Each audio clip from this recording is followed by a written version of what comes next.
நம பார்வதீவதையே ஹரஹர மகாதேவா.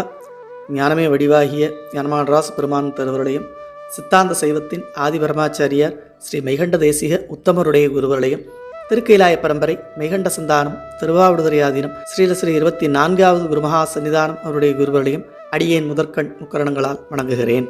சிவபெருமானே முழுவதற் பொருள்.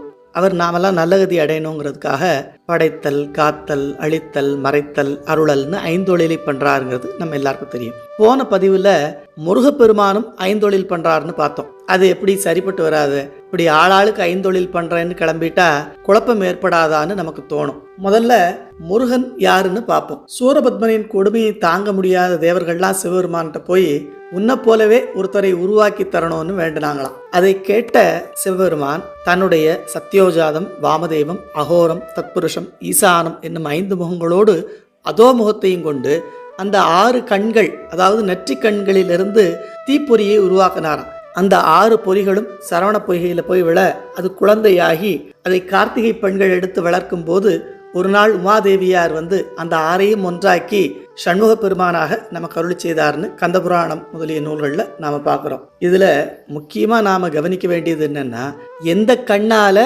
காமனை எரித்தாரோ அதே கண்களிலிருந்து தோன்றியவர் முருகப்பெருமான். அதனால அவர் ஆசைக்கு அப்பாற்பட்டவர். இந்த உலகத்திலே காமத்தை கடந்த ஒருத்தர் யாருன்னா அது சிவபெருமான் தான். அதே போல முருகப்பெருமானும் அந்த ஆசைகளுக்கு அப்பாற்பட்டவர். நம்மையும் அந்த காமத்திலிருந்து விடுவிக்கக்கூடிய ஒரே கடவுள் முருகப்பெருமான் தான். அவருடைய தோற்றத்தை குறிக்க வந்த கச்சியப்ப சிவாச்சாரியார் ஆதியும் நடுவும் மீறும் அருவமும் உருவும் ஒக்கும் ஏதுவும் வரவும் போக்கும் இன்பமும் துன்பும் இன்றி வேதமும் கடந்து நின்ற விமல ஓர் குமரன் தன்னை நீ தரல் வேண்டும் நின்பால் நின்னையே நிகர்க்க என்றார்னு கந்தபுராணத்துல நமக்கு அருளி செய்கிறார். அதாவது சிவபெருமானுக்கு இணையாக ஒரு குமாரரை நீ தர வேண்டும்னு கேட்டாங்களாம். சிவனோடு ஒக்கும் தெய்வம் தேடினும் இல்லைன்னு திருமூலர் சொல்றாரு. அப்போ அவரும் ஐந்தொழில் பண்றாரு, இவரும் ஐந்தொழில் பண்றாருன்னா சிவம் வேறு முருகன் வேறு இல்லைங்கிறது நமக்கு இப்போ தெளிவாகுது. இப்படி அவங்க வேண்ட அவருடைய திரு அவதாரம் எப்படி நிகழ்ந்தது, அதனுடைய தன்மைகளை சொல்ல வந்தவர் அருவமும் உருவமும் ஆகி அனாதியாய் பலவாய் ஒன்றாய் பிரமமாய் நின்ற சோதி பிழம்பதோர் மேனியாகி கருணை கூர் முகங்கள் 6 கரங்கள் 12 கொண்டே ஒரு திருமுருகன் வந்தாங்கு உதித்தனன் உலகம் உய்யேன்னு கந்தபுராணத்துல நமக்கு அருளி செய்திருக்கிறார். பிறப்பிறப்பில்லாத சிவபெருமானே முருகனாக வந்து உதித்தார்னு சொல்லுது. உதித்தார்னு என்ன அர்த்தம்? சூரியன் காலையில உதிக்குதுன்னு சொல்றோம். புதுசா சூரியன் பிறந்து வந்ததுன்னு அர்த்தமா?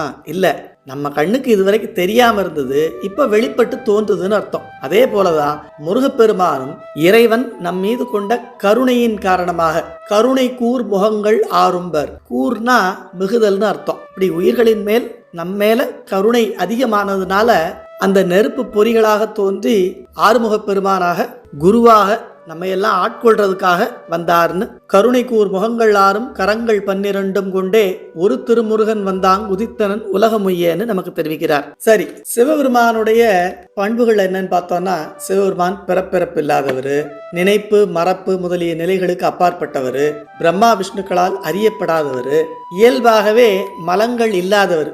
மலங்கள் இல்லாததுனால பாவம் புண்ணியம் இதெல்லாம் இல்லாதவர், எல்லாருக்கும் அபயத்தை கொடுப்பவர். இப்படிப்பட்ட சிவபெருமானிடம் இருந்து தோன்றியதுனால இவருக்கும் அதே தன்மைகள் தான் இருக்கும். தங்கத்திலிருந்து செய்யக்கூடிய ஆபரணங்களுக்கு அதே தன்மை தானே இருக்கும். அதே போல இவர் எதுக்காக அவதாரம் பண்ணாரா? அமராவதி காவலன்னு சொல்றாரு. அதாவது தேவர்களுடைய அந்த அமராவதியை காத்து தேவர்களுக்கு அசுரர்களிடமிருந்து, குறிப்பா சூரபத்மனிடமிருந்து விடுதலை வாங்கி கொடுக்கறதுக்காகத்தான் முருகப்பெருமானுடைய திரு அவதாரமே நிகழ்ந்ததுன்னு சொல்றார். தேவர்களின் அச்சத்தை போக்கியதோட சூரபத்மன் அஞ்சும்படியாக வந்து அவனுடைய தவறுகளை திருத்தி நல்வழிப்படுத்தி அவனையும் ஆட்கொண்டு அருளினார் என்பதை உதியா மரியா உணரா மரவா விதிமால் அரியா விமலன் புதல்வா அதிகா அனகா அபயா அமராவதி காவல சூரபயங்கரனேன்னு கந்தர் அனுபூதியில அருணகிரிநாதர் நமக்கு அருளி செய்கிறார். அதனால சிவபெருமான் வேறு முருகப்பெருமான் வேறு அல்ல, 2 பேரும் ஒருத்தர் தாங்கிறத இன்றைக்கும் திருச்செந்தூர்ல 2 பிரம்மோற்சவத்தின் போதும் சண்முகர் ஐந்தொழில் புரிவதை நாமெல்லாம் புரிஞ்சுக்கணுங்கிறதுக்காக 5 விதமான அலங்காரங்களோடு 5 விதமான நிறங்களில் பூமாலைகள் பட்டாடைகள் சூடி நமக்கெல்லாம் காட்சி கொடுப்பாருங்கிறத போன பதிவில் பார்த்தோம். இதை இன்னும் தெளிவுபடுத்துறதுக்கு தனக்குத்தானே மகனாகிய தத்துவன் தனக்குத்தானே ஒரு தாவரும் குருவுமாய் தனக்குத்தானே அருள் தத்துவம் கேட்டலும் தனக்குத்தான் நிகரினான் தளங்க நின்றாடினான்னு தணிகை புராணத்துல திருவாவடுதுறை ஆதீன கவிராட்சச கச்சியப்ப முனிவரும் நமக்கு அருளி செய்கிறார். அதனால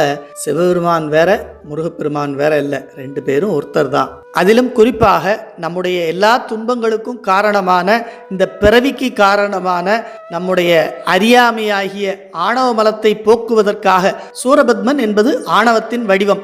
முருகப்பெருமான் அதை தன்னுடைய கையில் உள்ள வேல் என்னும் அறிவினால் போக்கினார் என்பதைத்தான் கந்த புராணம் முதலிய நூல்களெல்லாம் நமக்கு காட்டுது. அப்படி குருவாக வெளிப்பட்டு நம்முடைய அறியாமையை போக்க வந்த அந்த முருகப்பெருமானை நாமெல்லாம் வழிபட்டு அவர் உணர்த்திய அந்த உண்மை பொருளை உள்ளவாறு உணர்ந்து அதை வாழ்க்கையிலும் கடைபிடித்தா நமக்கு எல்லா நலன்களும் கிடைப்பது என்பது முக்காலும் உறுதி. அதற்கு குருவருளும் திருவருளும் துணை செய்யும். சிவா திருச்சிற்றம்பலம். நம பார்வதீபதையே. ஹர ஹர மகாதேவா.